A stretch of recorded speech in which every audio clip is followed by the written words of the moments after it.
feel that your advocacy for students in this documentary, do you feel as an advocate, do you feel like that's a natural extension of your career as an educator? Or how do you see yourself as an advocate for your students?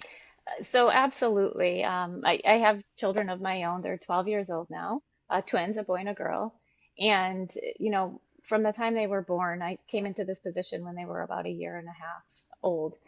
And I felt like anything I put in place for the kids, here in Waterbury had to be exactly what I would do for my own two kids at home, bar none. And so that just sort of guided my way, I would say. It was very natural for me.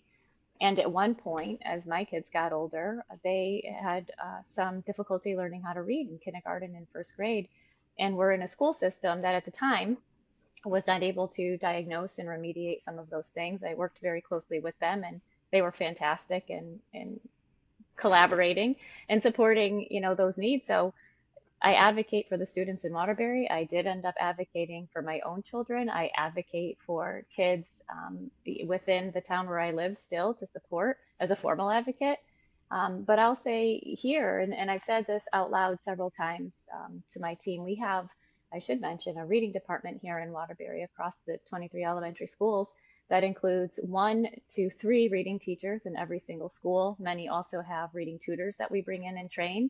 And every single school has its own dedicated literacy facilitator who provides coaching to our Wow. adults. So we make up the reading department to support, Mm-hmm. the evidence-based practices and support for teachers in all of the schools. And one of the things we say as a team is, come to Waterbury, like we'll advocate for you. And so the guiding rule is no parent ever should have to call and say, my child is not getting what they need. My child has, difficulty learning to read, and you need to do something about it because believe me, we're on top of it. We have great data systems. We have meetings set up around that. We have collaboration meetings between our reading teams and our special ed teams every single month to go over our most fragile learners and developing goals and next steps and adaptations to their learning. We have it in place. And so that's really been our motto is we'll advocate for you. And so I think, is that a natural extension of what I do? Absolutely, because that's the culture and climate here that we put in place is to make sure the kids have what they need, and to make sure the teachers have what they need to do that important work.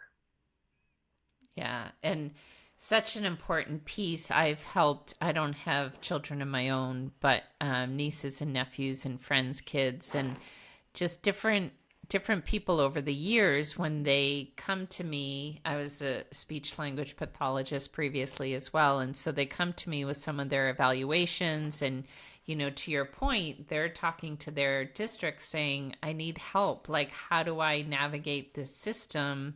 How do I understand what my child needs? And so I love to hear that you will advocate for them, and that the parents really almost don't even need to have that step in place because you guys